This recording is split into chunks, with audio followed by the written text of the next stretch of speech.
서 선서를 하지 않았는데 나중에 보니까 허위 진술하기 위한 의도로 오해를 받았던 것 같고 네. 또 진행되는 과정에서 제가 진술권을 받지를 못했습니다. 네. 그러다 보니까 충분하게 제 입장을 설명할 수 없었던 경험이 있어서 네. 이번에는 선서하고 그런 오해도 받지 않고 네. 당당하게 진술하려고 선서를 한 겁니다. 네. 잘하셨고요. 허위 증언을 할 생각이 아니라면 증인 선서를 하는 것이 오히려 더 유리합니다.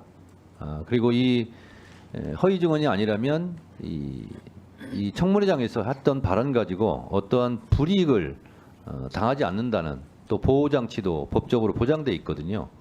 그래서 이종섭 전 장관님 같은 경우는 오늘 마음을 잘 바꿔 먹었다 이런 생각을 좀 했어요. 그래서 잘하셨다는 생각이 좀 들고, 그래서 임성근 증인도 점심시간에 곰곰이 생각하셔서 혹시 선서를 하실 생각이 있으면 기왕에 김규현 참고인도 증인 선서를 하기로 했으니 한번 생각해 보시라고 제가 권유하는 차원에서 말씀을 드리는 겁니다. 왜냐하면 허위 증언이 아니라면, 허위 증언을 할 생각이 아니라면 오히려 선서를 하는 것이 법적으로 더 보호받고 더 당당한 것이 아닌가 그런 생각이 들어서 제가 조언의 말씀을 드리는 겁니다. 위원장님. 왜요? 네, 1분만 하세요 그러면. 2분 하세요 그러면. 위원장님. 진술 거부권은 헌법상의 권리입니다. 알고 있어요. 예. 잘 아시죠? 네. 형사 절차에서만 진술 거부권이 인정되는 게 아니라 행정 절차 또 국회 질의 과정에서도 진술 거부권은 침해할 수 없는 권리라고 헌법재판소뿐만 아니라 법원에서 오랫동안 인정되어 온 권리입니다. 이 권리를 행사하는 것은 증언을 하는 것을 거짓말하고 안 하고의 문제가 아닙니다. 본인이 자기 부재의 침해를 받지 않겠다는 정당한 권리를 행사하는데 위원장님은 지금 지속적으로 어떻게 말씀하시냐면 마치 증언 거부하는 것을 허위 증언을 하기 위한 것인 양 지금 말씀을 하세요. 국민들에게 이분들이 권리 행사하는 것은 정당한 권리이고 여러분은 그 권리 행사를 하셨지만 증언 거부해서 위증을 하면 처벌하시면 됩니다. 고발하시면 되고. 그런데 그게 아닌데 마치 증언 거부 자체를 위증을 위한 증언 거부라는 식으로 계속 반복적으로 말씀을 하세요. 그렇게 하시면 국민들이 듣기에는 저분들이 자기의 헌법적 권리를 행사했는데 그 헌법적 권리가 마치 잘못된 행사인 양 국민들에게 비춰집니다. 이런 식으로 위원장님께서 반복적으로 말씀하시는 건 적절치 않기 때문에 제가 지적을 하는 거고요.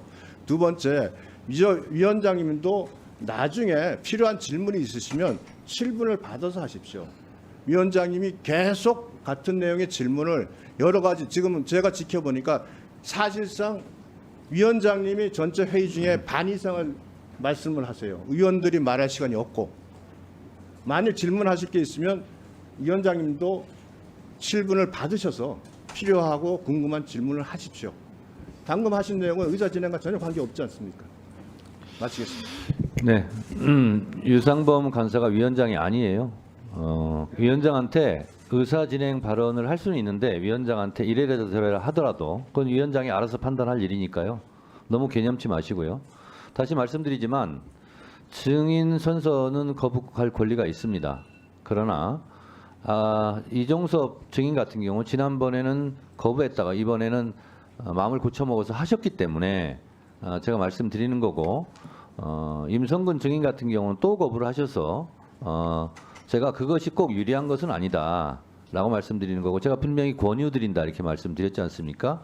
가뜩이나 김규현 참고인 같은 경우 증인으로 오후에 다시 전환할 예정이니까 참고 삼아서 말씀드린 건데 위원장이 이런 말도 못하면서 무슨 사유를 봅니까?